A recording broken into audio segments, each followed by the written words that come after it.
Hey everyone, Nate, Veronica, and Lauren here from Foodies Watching Movies. Make sure to tune in every other Wednesday for a podcast that's got tasty food talk and epic movie discussions. Right here on the Journey Into Comics Network at journeyintocomics.com. Hungry for more? Go to the Journey Into Comics Network Patreon for early access and exclusive content at patreon.com/journeyintocomics. The following is a Journey Into Comics Network production. From the suburbs of Chicago and Illinois, this is the Puhr Report with your host, Andrew Puhr.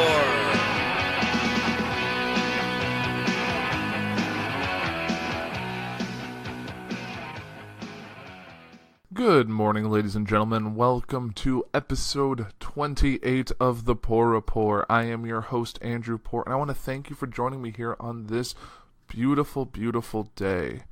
Now, for those of you who don't know, a couple days ago we had daylight savings time, so if you haven't realized that up to this point, I don't know how you've functioned with work and with school and with everything else you have going on in your daily life. So yeah, it's daylight savings time. It's spring forward, fall back for those of you who need a quick refresher. And moving on today, it's kind of a slow news week. There's a couple things worth noting, but overall not a whole lot to report. It's been kind of a smooth weekend for me, so things are going on the personal front, and everything else seems to be good. And there's no Puhr Report this week. Nothing's really ground my gears or anything like that. So yeah, let's just get right into it. So for those of you who don't know, there's been this ongoing thing regarding a former porn star, Stormy Daniels, and in fall of 2016, Trump's personal lawyer paid her $130,000 to keep her quiet leading into the election. So over last week, the White House actually acknowledged Trump's ties to the Stormy legal battle over the alleged affair that they had. So on Wednesday of last week, Press Secretary Sarah Huckabee Sanders was fielding questions on steel and aluminum tariffs, which I talked about on last week's show. And in each instance, she praised the achievements of the White House and President Trump, and then she let slip something that had until then been unknown to the public. Trump had scored a legal victory over a former adult film actress who allegedly had an extramarital affair with the president a decade before he ran for office, according to Sanders. The case has already been won in arbitration, she told reporters when asked about the alleged affair. It was another defense of the president, but also turned out to be an acknowledgement that Trump had been kept updated on and actually involved in legal battle to prevent actress Stephanie Clifford from saying whatever it is she wants to say. Now, Stephanie Clifford is the actual name of the porn star Stormy Daniels. Until that moment, the White House had said very little about what Trump knew, and when, with regard to the non-disclosure agreement and the $130,000 payout from his personal attorney, Michael Cohen, to Clifford, whose name is Stormy Daniels, screen name. The emergency order issued by an arbitration judge in California prevents Clifford from revealing any details about the non-disclosure agreement in the media or court filings. It also precludes her from encouraging anyone else to talk about the contract. If she violated the deal, Clifford would face onerous financial penalties. It is possible she could be fined $1 million for each breach of the contract. As reported, what was notable about Sanders' statement that the arbitration was won in the president's favor is that Trump is not technically named in the non-disclosure agreement or the restraining order. Cohen used aliases for Trump and Clifford throughout the document that makes Sanders' press briefing statements the first time in the White House acknowledged the president is a party to the efforts to keep Clifford quiet. CNN reported Trump is upset with the press secretary for her remarks and the arbitration ruling. On Wednesday, Michael Avenatti, Clifford's attorney, responded to Sanders' comment on MSNBC's The Last Word. Any claim by the administration that Donald Trump won an arbitration is no different than me claiming that I won the Super Bowl a few weeks ago, he said, adding that it was nonsense and complete hooey. Clifford, who wants to go to public with her story, is contesting the legality of the confidentiality agreement. On Tuesday, she filed a civil suit against Trump, alleging the contract she signed just days before the 2016 election is invalid because it's missing Trump's signature. The suit alleges Trump purposely did not sign the agreement so he could later, if need be, publicly disavow any knowledge of the hush agreement or the affair. Clifford also confirmed details about the supposed affair with Trump. She says she began an intimate relationship with him years before his political aspirations took shape, and more than a year into his marriage to now First Lady Melania Trump. She says that it began in the summer of 2006 in Lake Tahoe, and that it lasted well into 2007. The White House and Cohen, who drafted the agreement, have repeatedly denied the alleged sexual encounter, and the complaint alleges Cohen used intimidation and coercive tactics to force Clifford into signing a false statement denying the extramarital affair with Trump. Avenatti told the New York Times earlier this week that he does not consider the emergency arbitration decision valid. Clifford intends to pursue the civil suit in open court. This should be decided publicly, he told the Times. Perhaps by publicly, Avenatti meant over the airwaves. On Wednesday afternoon, he tweeted a photo of himself, Clifford, and Anderson Cooper standing in front of what looks like a camera set. There's no message apart from the Twitter handles. Michael Avenatti, Stormy Daniels, Anderson Cooper, and 60 Minutes. So it looks like there may be a 60 Minutes interview coming featuring Stormy Daniels and Anderson Cooper. So, yeah, that's kind of the first bit of the pour for today. Just some more interesting news coming out of the White House, and I feel like if this was any other president, it would be a PR nightmare, but this just seems to be another day in the life of what is the administration of President Donald J. Trump. And he's moving on from one administration to another. The next topic for this involves former President Barack Obama and Netflix. Now, for those of you who don't know, former President Barack Obama is in advanced negotiations with Netflix to produce a series of high-profile shows that will provide him a global platform after his departure from the White House, according to the people familiar with the discussions. Under terms of a proposed deal which is not yet final, Netflix would pay Mr. Obama and his wife, Michelle, for an exclusive content that would be available only on the streaming service, which has nearly 118 million subscribers around the world. The number of episodes and the formats for the show have not been decided. Mr. Obama does not intend to use his Netflix show to directly respond to President Trump or conservative critics, according to the people familiar with discussions about the programming. They said the Obamas had talked about producing shows that highlight inspirational stories.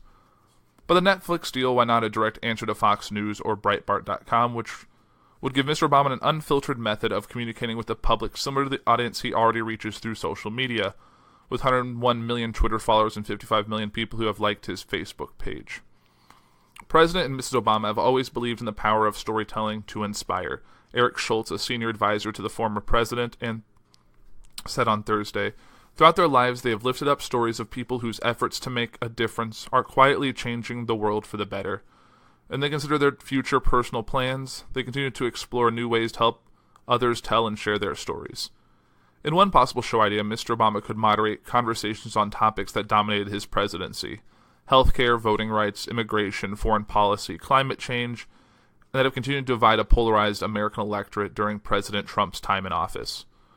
Another program could feature Mrs. Obama on topics like nutrition that she championed in the White House. The former president and First Lady could also lend their brand and their endorsement to documentaries or fictional programming on Netflix that align with their beliefs and values. It is unclear how much money the Obamas will be paid given their lack of experience in the media business. Netflix recently signed a 5-year, $300 million deal to lure Ryan Murphy away from 21st Century Fox, but Mr. Murphy is among the television industry's most sought-after producers. The deal is evidence that Mr. Obama, who left the White House when she was just 55 years old, intends to remain engaged in the nation's civic business, even as he studiously avoided direct clashes with Mr. Trump about his concerted efforts to roll back Mr. Obama's legacy. There's also a clear indication that the former president remains interested in the intersection of politics, technology, and media. Several people familiar with the Netflix discussion said that executives from Apple and Amazon, which have their own streaming service, have also expressed interest in talking with Mr. Obama about content deals. The former president has maintained a low profile since leaving office. He and his wife are each writing highly anticipated memoirs for which they will reportedly be paid more than $60 million. And Mr. Obama has been paid hundreds of thousands of dollars for speeches in the United States and around the world. The Obamas are rarely seen in public in Washington, where they still live. Mr. Obama has long expressed concerns about how the flow of information and misinformation has the power to shape public opinion. In the last several months, Mr. Obama has discussed with technology executives and wealthy investors the threats to American democracy from the manipulation of the news. He has seethed privately and publicly about what he says is the manipulation of news by conservative outlets and the fractured delivery of information in the internet age. In several recent public appearances during the last several months, the former president hinted at his frustrations with the way conservative news outlets have shaped people's perceptions about the divisive 2016 campaign and the issues he cares about. If you watch Fox News, you're living on a different planet than you are if you're listening to NPR. Mr. Obama told David Letterman in an interview broadcast in January for the comedian's first Netflix program, Last December, at a forum in New Delhi, Mr. Obama conceded that if I watch Fox News, I wouldn't vote for me. I would watch it and say, who is that guy? Evidence began to emerge while Mr. Obama was president that Facebook, Instagram, Twitter, and YouTube were being used to spread false information about candidates and issues. Social media's impact on society began even clearer last month when the special counsel Robert S. Mueller III indicted 13 Russians and 3 companies that had used social media companies to undermine democracy in the United States and push voters to reject Hillary Clinton. As the election came to a close, Mr. Obama told The New Yorker and the new media landscape had made it possible for large swaths of the country to ignore facts. Everything is true and nothing is true, he complained. He later personally scolded Facebook's chief executive for saying it was crazy to think the social network influenced the election. For Netflix, securing the Obama programming is a part of the company's broader search for original content, and the streaming service competes for viewers with HBO, Apple, Amazon, and the traditional broadcast networks. Netflix has said it could spend as much as $8 billion on content this year. It has been paying top dollar for original programming like its hit Stranger Things and the documentary Icarus, which won the Oscar this year for Best Documentary Feature. It would also be another coup for a company that began by distributing DVDs and is now doing deals with some of the most powerful names in entertainment. Several of the technology and media world's top executives have been close advertisers and donors to Mr. Obama over the years, including John Doerr and Reid Hoffman, the Silicon Valley venture capitalist, and Jeffrey Katzenberg, the entertainment executive. But Mr. Obama has particularly close ties to Ted Sarandos, Netflix's chief content officer. Mr. Sarandos is married to Nicole A. Avant, an activist who served as Mr. Obama's ambassador to the Bahamas, and Reed Hastings, the chief executive of Netflix, who was close to Mr. Obama while he was president and attended at state dinners. A spokesman for Netflix declined to comment about any discussion with the former president and his wife. Some of the biggest media companies on the internet, like BuzzFeed and Vice, have embraced politically themed programming, even as if they had recently seen the growth, flatline, and shifts in the digital advertising and distribution landscape. Political news startups like the website Axios and the podcast Pod Saves America, hosted by former Obama officials, have connected with audience that are eager for scoops, analysis, and opinion.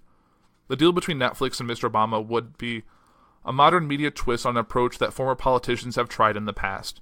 Al Gore, the former vice president, created a new cable network after losing the presidency to George W. Bush in 2000. Mr. Gore and Joel Hyatt, a businessman and Democratic activist, purchased a small cable company in 2004, eventually renaming it Current TV and positioning it as independent voice in the political debate.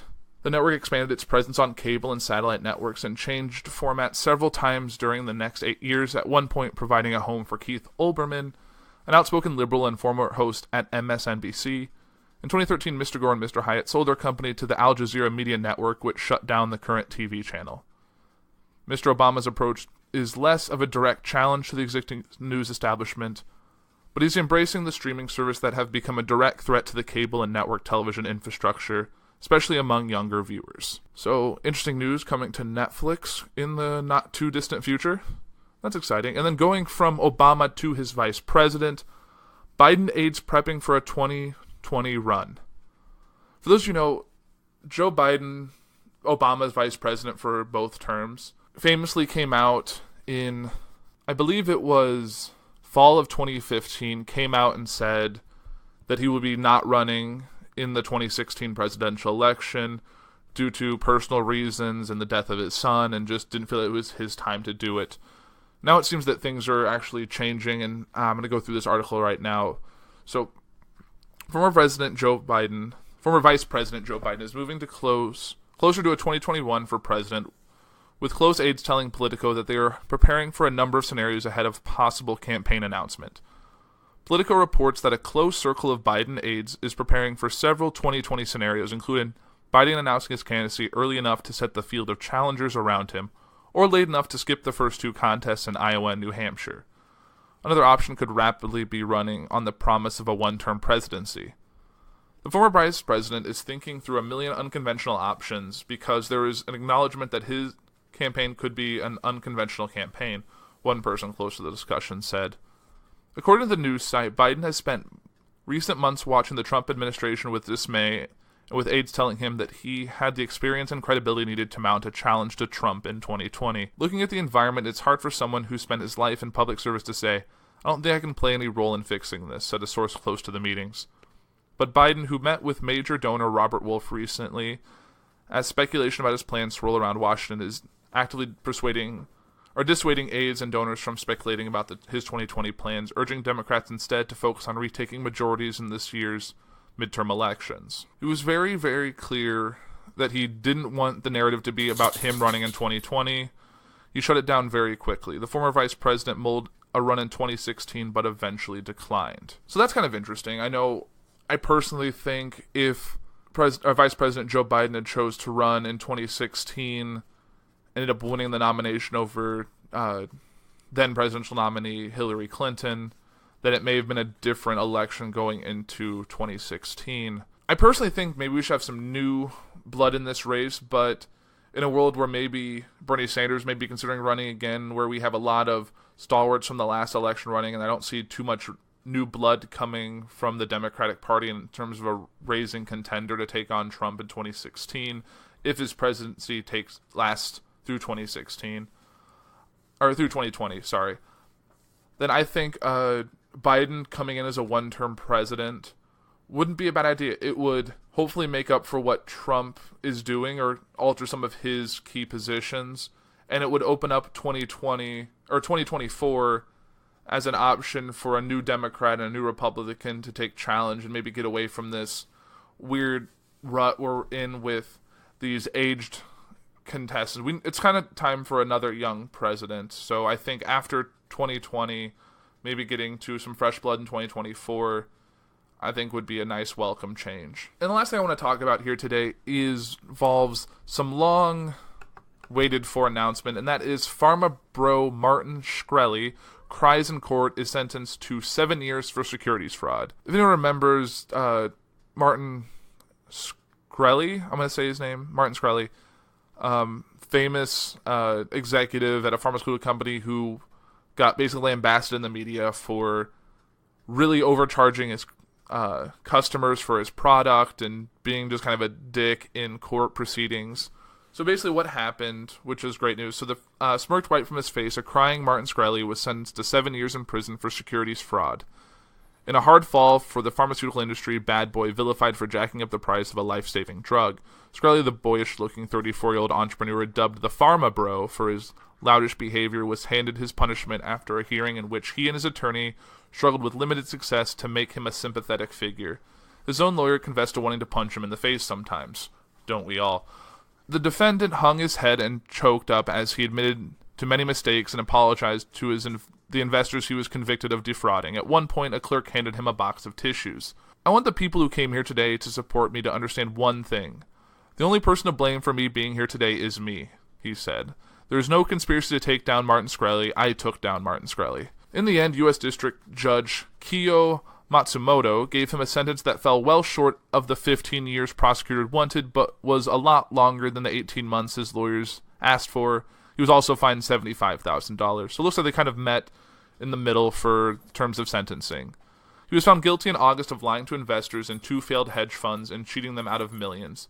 The case was unrelated to the 2015 furor in which he was accused of price gouging, but his arrest was seen as rough justice by the many enemies he made with his smug and abrasive behavior online and off.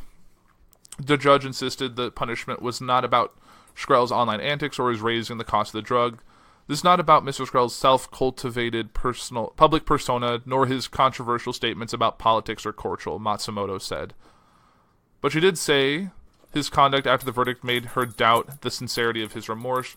She cited his bragging after the verdict that he would be sentenced to time served, and she quoted one piece of correspondence in which he wrote, "Fuck the feds." The judge ruled earlier that Shkreli would have to forfeit more than $7.3 million in a brokerage account and personal assets, including a one-of-a-kind Wu-Tang Clan album that he boasted of buying for $2 million. Who would spend that much money on a Wu-Tang Clan album is beyond me. Defense attorney Benjamin Brafman described Shkreli as a misunderstood eccentric who used unconventional means to make his defrauded investors even wealthier. He told the court that he sometimes wants to hug Shkreli and sometimes wants to punch him, but that his outspoken shouldn't be held against him. It's like the kids today who hit send before they really understand what they texted, Brofman said. Prosecutors rejected that notion. Mr. Shkreli is not a child, former prosecutor Jacqueline Kasulis said. He's not a teenager who just needs some mentoring. He's a man who needs to take responsibility for his actions.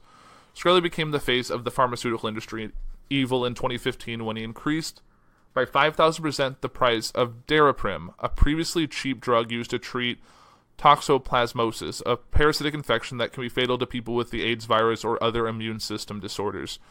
Shkreli seemed to treat the case like a big joke. After his arrest in December 2015, he taunted prosecutors, got kicked off of Twitter for harassing a female journalist, heckled Hillary Clinton from the sidewalk outside her daughter's home, gave speeches with the conservative prosecutor Milo Yiannopoulos, and spent countless hours live-streaming himself from his apartment. He also infuriated members of Congress at a Capitol Hill hearing on drug prices when he repeatedly cited the Fifth Amendment right against self-incrimination. Afterwards, he tweeted that the lawmakers were imbeciles. Last fall, the judge revoked his bail and threw him in jail after he jokingly offered his online followers a $5,000 bounty for anyone who could get a lock of Clinton's hair, which is really weird and kind of disturbing. Before sentencing him, the judge said that it was up to Congress to fix the issue of the drug price hike, and she noted that Shkreli's family and friends state almost universally that he is kind and misunderstood and willing to help others in need. She said it was clear he is a tremendously gifted individual who had the capacity for kindness, if you say so. Some of the letters sent to the court on his behalf were as quirky as the defendant himself. One woman described how she became an avid follower of Shkreli's social media commentary, which she described as being on par with some form of performance art. Another supporter said Shkreli's soft side was demonstrated when he adopted a cat from a shelter named Trashy that became a fixture on his live stream. They are really just reaching for some way to put him in some positive light. And really, I think 7 years is too light for his crimes, despite the securities fraud and the way he defrauded his investors, but really for the way he jacked to the price. I think the pharmaceutical industry, in my opinion, is ridiculous in terms of how they cost life-saving medicine, or even regular medicine for that matter. I think there should be, yes, some sort of price hike because that's how business works. You sell something, you need to make profit to further advancement, but I think a 5,000% price increase versus manufacturing cost is ridiculous and should be outlawed. So very interesting news week. We saw one president admit to maybe having an affair with a former porn star. We have a former president announcing a deal with Netflix. We have a former vice president considering a 2020 run, and we have Pharma-Bro finally get convicted and sentenced to 7 years in prison. So, not a bad week in terms of news. Not a busy week. Going to be a short episode, but hey, that's kind of the gist when we kind of go through. So, really, that's it for episode 28 for this week. I want to thank you guys for listening. Hopefully you enjoy the rest of your week. And as always, remember to double check your sources, and remember that the duty of the news media is to represent the governed, not the governors. That's 28. I'm Andrew Puhr. Have a great week.